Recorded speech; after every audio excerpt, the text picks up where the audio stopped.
Hello and welcome, ladies and gentlemen, to a new edition of Africa Today, where we get you the latest news and events taking place on the African scene. And we will start off with our major top stories and reports. Cairo was ranked Africa's #1 travel destination and among the top 15 destinations in the world in March, based on the U.S. News Travel Guide classification. We have more details in the following report. Cairo was ranked as Africa's #1 travel destination and among the top 15 destinations in the world in March, based on the U.S. News Travel Guide classification. The Information and Decision Support Center of the Egyptian cabinet announced the victory, saying that the travel guide features an unbiased ranking of the world's best travel destinations based on expert opinion and individual experiences. The Egyptian capital ranked first as the best destination for travel in Africa and among the top 15 destinations in the world for March, followed in Africa by Cape Town and Victoria Falls, respectively. According to the classification, the best times to visit Cairo are in March, April, October, and November.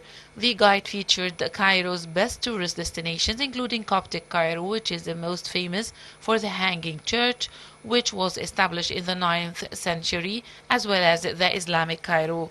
Of course, the guide also mentions the Salahuddin Citadel and the Pyramids of Giza.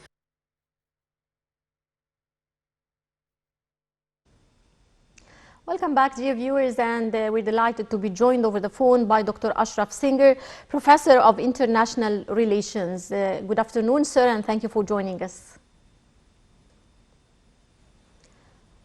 Dr. Ashraf, talking about Cairo being chosen or ranked as Africa's #1 travel destination and among the top 15 destinations in the world in March, based on the U.S. News Travel Guide classification. Would you please tell us more about this? I'm sorry, I couldn't really hear the question clearly. Could you please repeat it? I will repeat the question. Sir, Cairo was chosen as Africa's #1 travel destination and among the top 15 destinations in the world in March, based on the U.S. News Travel Guide classification. Would you tell us more about this?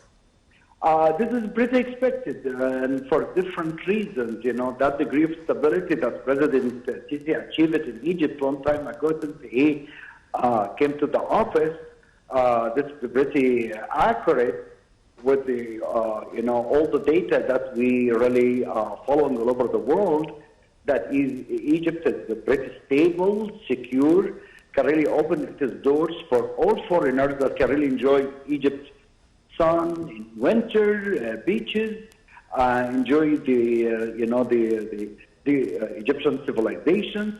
So I think this is pretty expected for all the reasons that, as I mentioned, that President Sisi developed also the infrastructure in different areas that can really all the tourists can really come to Egypt and they can really enjoy every corner here. Right. Well, how do you see the efforts made by the government and especially the Ministry of Tourism to encourage tourism in Egypt? Of course, in terms of the COVID-19 and all the challenges we were facing all over the world, this is pretty also expected that the number of tourists all over the world pretty decline.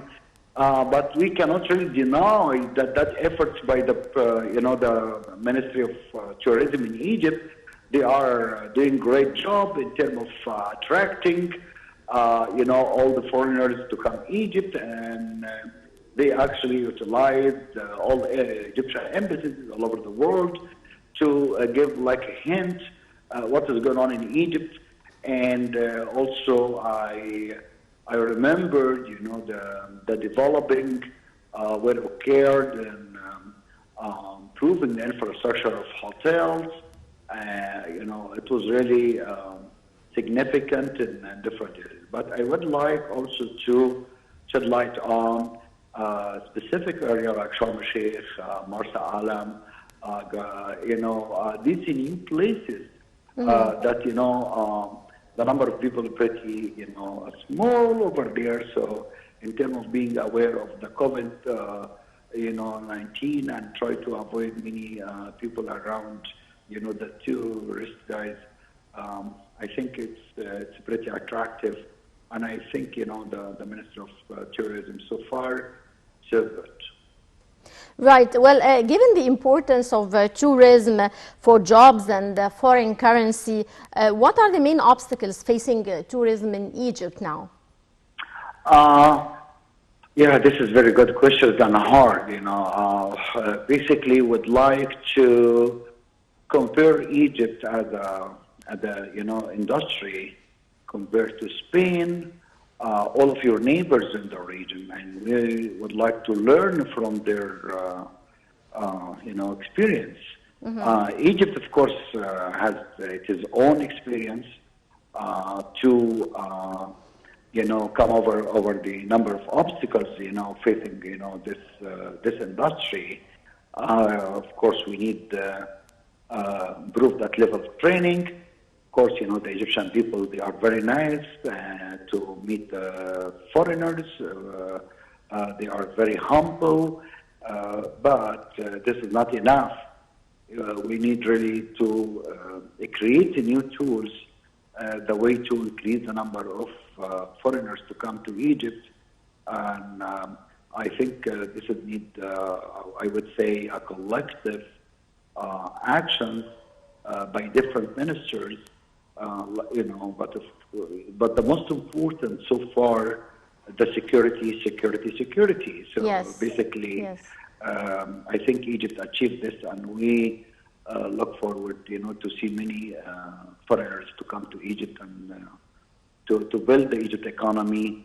And I think it's the core of our future industry. Tourism industry is one of the major industry can really help Egypt economy. Right. Well, sir, Egypt has always been a great tourist destination for the whole world, actually, for its beautiful weather, lovely beaches, cultural attractions. Now, how can we further promote tourism in Egypt? Yeah, you're right about this. I think the new direction really come from Asia, particularly Japan, China, new trend probably come from rich countries like South Korea too. They love to come more than Americans, for example. It's still America far away from Egypt. But if I would like to analyze, the history of that relationship between Egypt and Europe, particularly the Dutch people, French, the UK guys, they still love Egypt, and I do remember 10 years ago or 15 years ago, I met, some British guys, and I told them even we had some trouble in Sinai, and they told me these guys never ever will stop us to enjoy Egypt. So I like that point that these guys, they really consider Egypt as a great place, as a great country, and they don't scare under any circumstances. Maybe something happened in Sinai, but they still really love Egypt. Yes. And this is the most important. That is still what we really own here in Egypt in terms of the great civilization, the beaches, the sun, still attractive, the foreigners to enjoy Egypt beaches. And I hope, the last point about Russia, that can really accelerate that kind of discussion between Russian governments and Egypt government that can really bring the Russians back by that high volume of change of a high volume of receiving or a big number of receiving the Russians, the guys to come to visit Egypt too. Right. Well, talking also about investment, besides the tourism, also investment is another important aspect. How can we further attract foreign investments to Egypt and convince investors to start directly to inject money and invest here in Egypt? This is a great point too. I think the great museum that President Sisi was really behind that initiative, to build a great museum. This is a great investment, and of course, the state gives like that investment and that amount of money to build this. This is actually great, but we need also to improve or open our, the government arm that can really accept the private, investors, Egyptians. They can really produce and they can really do something together with the government. Not only the government, but we need the private sector that can really help the government. They can really build together, because any improvement of GDP of Egypt or the GDP per capita can really help Egypt government and enjoy all the Egyptians. They can really, get benefits from that kind of industry or tourism industry. Right. Well, I would like to thank you very much, Dr. Ashraf Singer. Many thanks for your insights, sir. And dear viewers, back to our special reports. Egypt, the United States and European powers and Jordan hailed a vote by Libya's parliament to approve a unity government to lead the war-ravaged North African nation to December elections. We have more details in this report. Egypt, the United States and European powers hailed a vote by Libya's parliament to approve unity government to lead the war-ravaged North African nation to December election. In a joint statement, the foreign ministries of France, Germany and US, Italy and Britain said that we uphold the Libyan people for their determination to restore unity to their country. And they retreated a call for the withdrawal of all foreign fighters and mercenaries from all of Libya. The joint statement said that this outcome is a fundamental step on the path towards the unification of Libyan institutions and a comprehensive political solution to a crisis that has tested Libya and its people. Similar comments were issued earlier at a joint news conference with the foreign ministries of France, Germany, Egypt and Jordan. Foreign Minister Sameh Shoukry called the development good news, saying that it is a step towards stability, security and the sovereignty of Libya. Oil-rich Libya descended into conflict after dictator Muammar al-Qaddafi was toppled and killed in a NATO-backed uprising in 2011.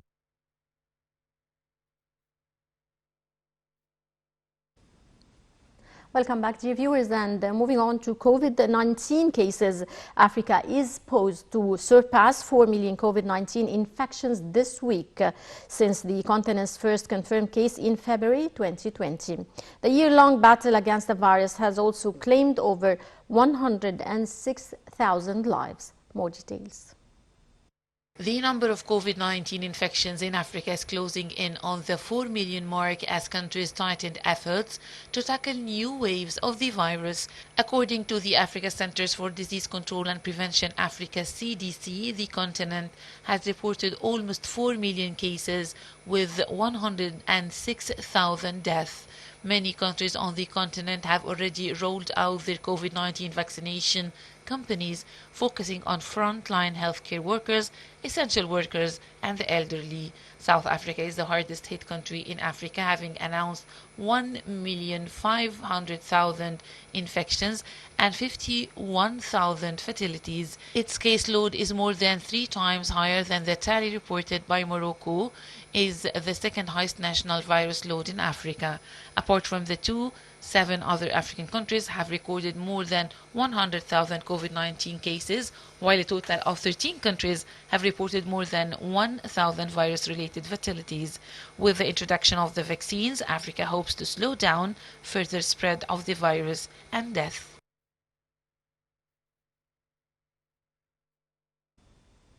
Well, dear viewers, that brings us to the end of this edition of Africa Today. Many thanks for watching and stay tuned for more coming up here on Nile TV International. This is Niveen Ramzi signing off.